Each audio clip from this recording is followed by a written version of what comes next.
오늘도 저는 계속해서 진리의 허리띠에 대해서 함께 은혜를 나누겠습니다. 하나님의 말씀을 기초로 해서 우리가 가져야 될 기본적인 틀, 그리고 분별해야 될 문제들에 대하여 계속 다루겠습니다. 자, 주님께 맡기면 모든 문제가 저절로 풀린다. 이런 믿음은 신자를 혼란케 하며 궁지에 몰아넣을 수가 있습니다. 하나님은 우리가 영적으로 정서적으로 성장하기 위해서 우리가 마땅히 해야 될 능동적인 역할들이 있습니다. 많은 신자들은 영적으로 성장하는 것은 하나님이 나와 함께 이루어가야 될 부분인 것을 모르고 그냥 맡기기만 하면 된다, 그렇게 생각을 합니다. 물론 멸망에서 구원으로 또 죄인에서 의인으로 변화되어지는 이 절대적 구원, 이 하나님의 자녀가 되는 구원은 하나님의 은혜로만 되어집니다. 이 부분에 대하여 이론의 여지가 없습니다. 물에 빠져 죽어가는 사람이 자신의 머리를 스스로 잡는다고 살 수 있는 게 아닙니다. 마태복음 16장 25절에 우리가 자기 목숨을 구하려 하면 잃을 것이오라고 했습니다. 스스로 노력하고 변신해서 하나님의 자녀가 될 수도 없고 그런 능력도 없습니다. 인간은 생명이 존재하는 그 순간 이전부터 벌써 죄인입니다. 에베소서 2장 1절에 죄에 허물러 죽었던 너희라고 말하죠. 사망에서 생명으로, 진노에서 하나님의 긍휼을 입은 절대적 이 구원의 주도권은 오직 하나님에게만 있습니다. 빌립보서 1장 6절에 내 안에 착한 일을 시작하신 그분께서 이미 그 일을 이루셨고 이루어 가시고 완성해 나갑니다. 우리는 이 부분에 대해서 조금도 의심이 없습니다.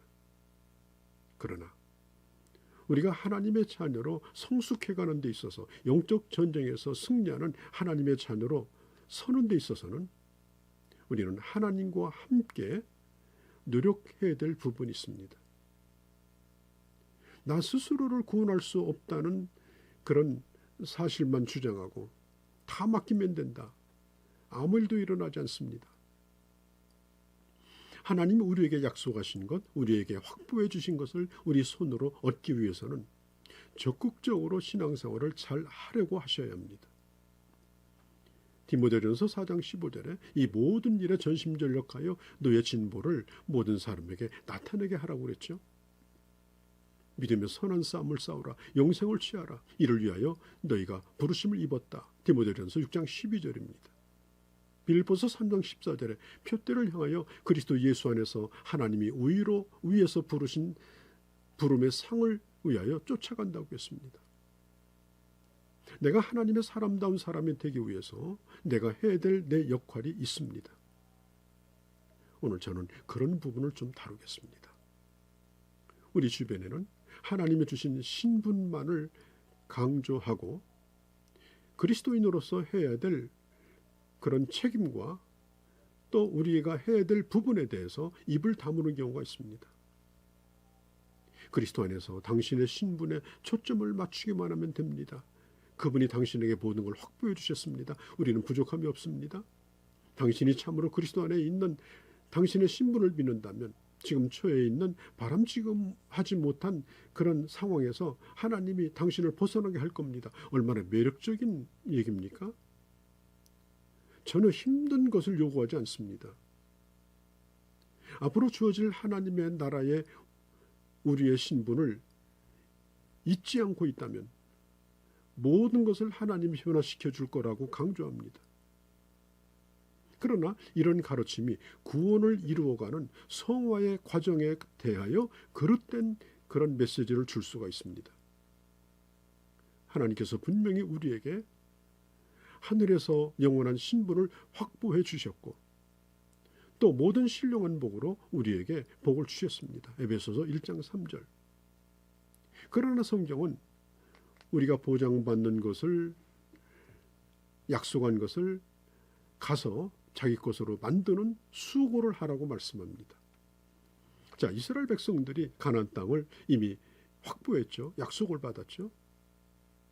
그러나 그 땅을 정말 확보하기 위해서는 피 흘리는 싸움을 치러야 합니다.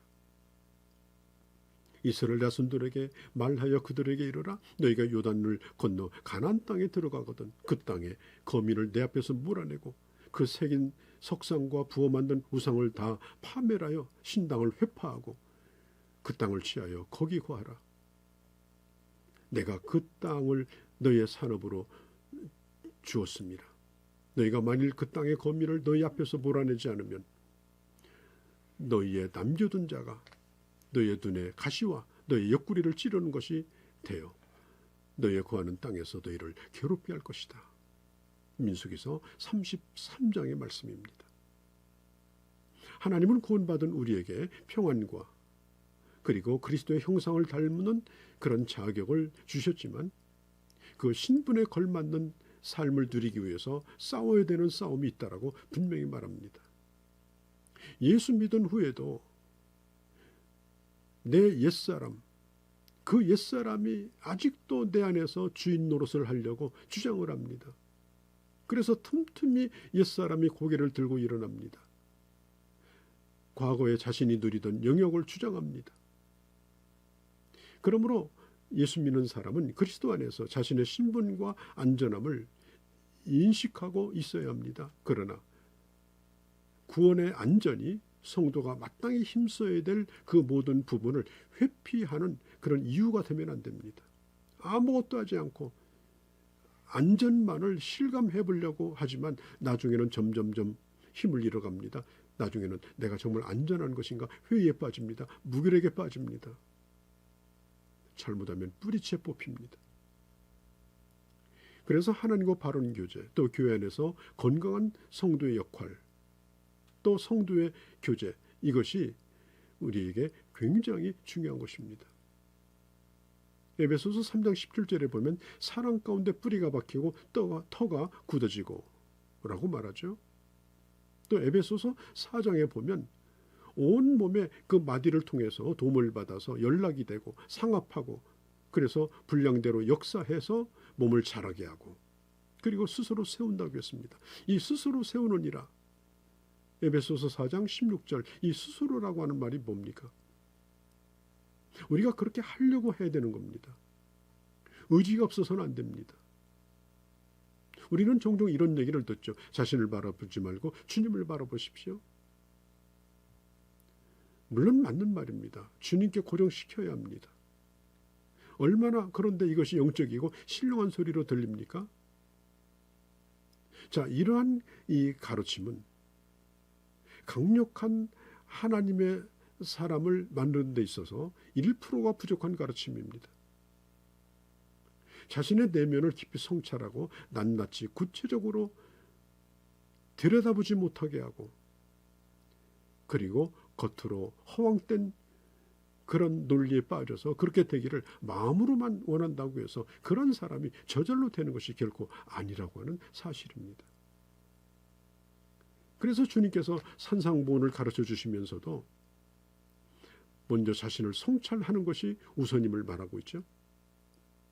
마태복음 7장 5절에 외식하는 자여 먼저 내 눈 속에 들보를 빼라. 그 후에야 밝히 보고 형제의 눈 속에 있는 티를 빼리라. 다윗은 시편 139편 23절 24절에서 하나님께서 자신을 살펴서 무슨 악이 있는지 알게 해달라고 구했습니다. 자기 영혼의 모습을 구체적으로 성찰하는 자세가 중요하다는 것입니다. 고린도전서 11장에 보면 성찬식에 참여하는 사람들에게 경고합니다. 사람이 자기를 살피고 그 후에야 이 떡을 먹고 마실지니 우리가 우리를 판단했으면 판단받지 않을 것이다. 내가 나를 스스로 판단하고 나를 깊이 성찰하고 내 눈에 있는 들보를 빼려고 하는 그 일을 하지 않는다면 결국은 주님이 개입하시고 주님이 판단할 거라고 하는 것입니다. 우리는 주님 앞에 설 때마다 내 안에 있는 더러움을 봅니다. 이사야서 6장에 보면은 그는 절망하여 몸부림치며 두려워했습니다. 우리는 구원받은 하나님의 자녀입니다. 그러함에도 불구하고 우리는 주님 앞에 또 내가 죄인임을 고백할 수 없는 현실에 놓여 있습니다. 자, 그렇기 때문에 우리는 지속적인 자기 고백 그리고 지속적인 회개를 통해서 자기를 깨끗게 하는 삶을 살아야 합니다. 우리는 두 가지를 인정해야 되죠. 나에게는 아무 능력이 없다는 사실이고 또한 내가 해야 할 일이 많다는 사실입니다. 그러므로 하나님의 도우심이 아니면 우리는 이 고통을 치유할 수도 이 뿌리를 뽑아낼 수도 없습니다. 물론 하나님이 하시는 일입니다. 그래서 마가복음에 보면 4장 27절에 제가 밤낮으로 자고 깨고 하는 중에 씨가 자라서 어떻게 된 것인지 알지 못한다. 성경은 분명히 말합니다. 자라나게 하시는 분은 하나님이십니다. 그러나 그 하나님이 어떻게 자라게 하는지는 모릅니다. 다만 자랄 수 있도록 그 가지를 쳐주고 그리고 잘 가꾸고 그리고 좋은 환경을 만들어내고 그렇게 하는 일은 누가 하는 일이냐? 자기 자신이 해야 하는 것입니다.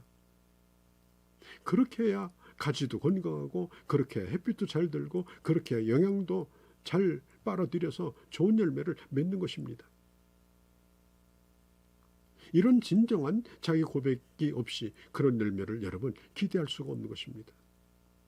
성경은 말하죠. 구하라 그러면 주실 것이요. 또 너희가 얻지 못하면 구하지 아니합니다. 자, 오늘 우리는 죄를 고백하고 악에서 떠나면 자연적으로 우리 삶의 변화가 따라오게 되어 있습니다. 성경도 말하죠. 하려면 먼저 예물을 드리기 전에 가서 먼저 형제와 화목해라. 예배 이전에 기도 이전에 또 그렇게 해달라고 구하기 전에 내가 해야 될 행동이 있더라 하는 것입니다. 그렇게 할 때 용서할 수 있는 힘도 주십니다. 나와 관계가 좋지 않았던 형제 손을 잡을 수 있는 그런 은혜도 주십니다. 지금 내게 어떤 변화가 필요한지 내 마음속에 숨어있는 것들이 무엇인지 보여달라고 여러분 기도하셔야 됩니다. 막연히 잘 될 거라고 하는 말에 속지 마시고 이 문제를 피하지 마시고 직면해서 성경이 말하고 있는 대로 두렵고 떨림으로 우리 구원을 이루어 나가야 하는 것입니다. 다시 한번 진리의 허리띠를 질끈 동이고 건강한 분별력을 가지고 건강한 하나님의 사람으로 영적 전쟁에서 승리하시기를 바랍니다.